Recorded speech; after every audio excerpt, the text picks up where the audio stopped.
ज्येष्ठ पुत्र मुखाग्नि दे, उसकी गति होती है। अरे रामचंद्र का वनवास हो गया, पर वो जा लिया जंगल में।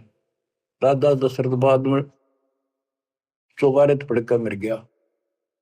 रामचंद्र नहीं आया, उसने मुखाग्नि देना, जेठा पुत्र था, ज्येष्ठ पुत्र था। तो फिर इसका मतलब दशरथ की गति हुई है को नहीं? वो पुत्र होते हुए भी उस व्यवस्था से वंचित रह गया। तो ये अज्ञान भरा पड़ा था, हमारे समझ में आवे नहीं थी। उनकी सारी मान्यता थे जो झूठ बोलते थे जितने। अब कबीर साहब कहते हैं लड़की लड़की है ना, वो लड़के वालों से भी सुखी मान लेना, वो अच्छी आत्मा है, संस्कार बढ़िया हो। अब ये सारी बात उल्टी है संसार से हमारी, इसलिए ये सारी उठपटांग सी लगे। भक्ति मार्ग में जो दाता जैसे रखने रही, ज्यादा तड़पण की जरूरत थी, ज्यादा कल्पना करने की आवश्यकता नहीं। ठीक है, बेटे हो, बेटा बिना भी काम नहीं चला, बेटी बेटियां अपनेगा क्या? और बेटे बेटा के जाटेंगे जो बेटी ना बीता है। तो जो व्यवस्था भी आखिर में यहाँ के आपने पड़ा होगा, ज्यो राखूं त्यों ही रहूं, मेरा के चारा खाने जात खरीद हो गुलाम तुम्हारा। ये भगवान जैसे रखो, बेटा दो, पालेंगे पोसेंगे आपकी आत्मा ने, राह पर लावांगे और छक कर आपके बच्चों की सेवा करेंगे, क्योंकि हम तो नौकर है मालिक के।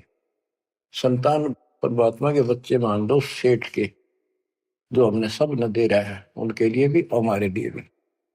बेटी होगी, बेटी को भी पैसे पालेंगे। अब तो बेटी देवी होगी, बेटी को क्यों बुरा मान रखा था?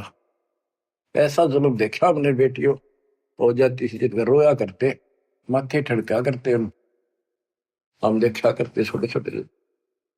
हमारे पड़ोस में एक ने 3 बेटी मार दी, कति संभाली नहीं कि मर जा ठीक से, खेत में चले जाते, भूखी पैसी काग होकर उनको मर जाती।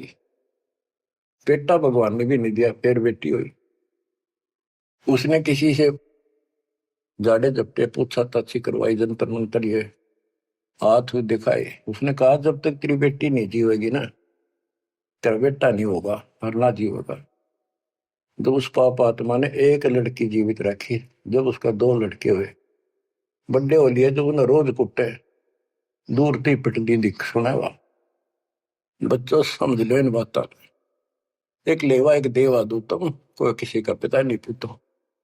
बेटी को ये कैसे दुश्मन मान रखा था हमने कि दान देना पड़ेगा, दहेज देना, ब्याना, यूं करना, फलाना करना, और कभी छूछक कभी थोड़ी देशनदारी, ऐसा हमने अपने ऊपर आप लाद रखा था। वजन दाता ने ठा के दर दिया, मेरे बच्चा ने इस बात को मान लिया कि सफर में चलने वाले व्यक्ति को वो थोड़ा सामान लेकर चलना चाहिए।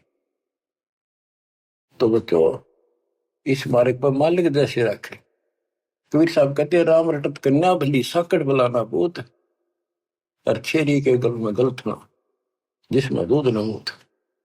जैसे बकरी के गल में एक थन जैसा लटका रखा लड़ा, और एक आने का निखाम का वजन है।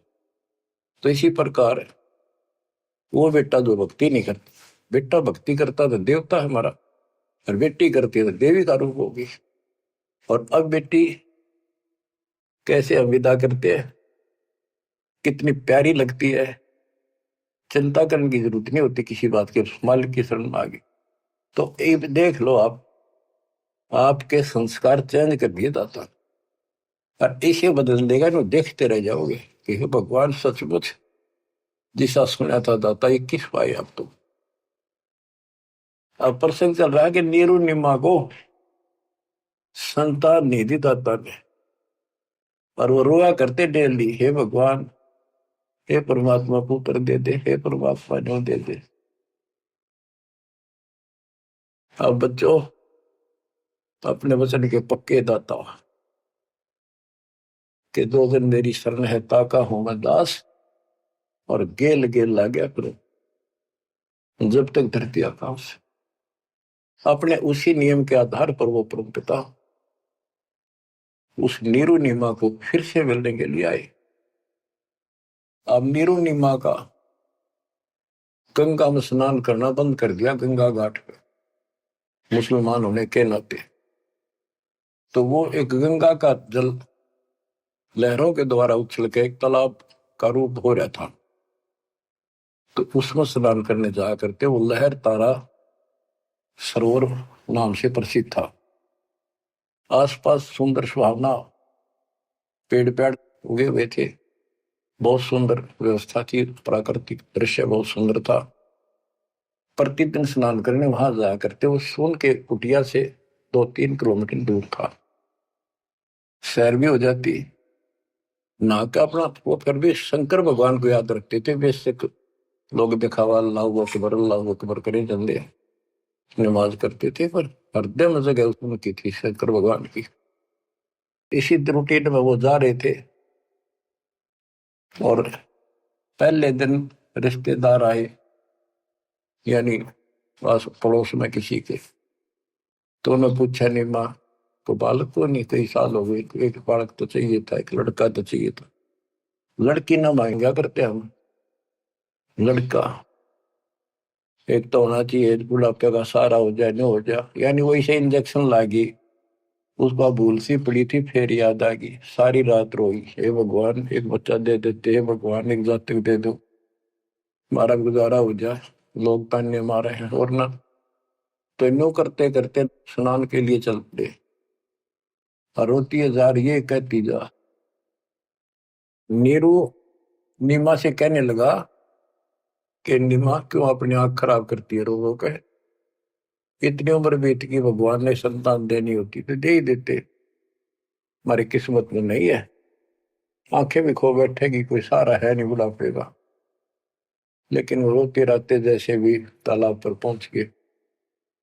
उधर से परमात्मा सतलोक से चलकर आए, एक शिशु रूप धारण किया। उसी सरोवर में, लहर तारा सरोवर तालाब में, कमल के फूल पर आकर विराजमान हो गए। इस घटना के प्रत्यक्ष दृष्टा ऋषि अष्टानंद जी, जो वहां के प्रसिद्ध स्वामी रामानंद जी ब्राह्मण पंडित वेदाचार्य के शिष्य थे, वो प्रतिदिन स्नान करने वो भी जाया करते।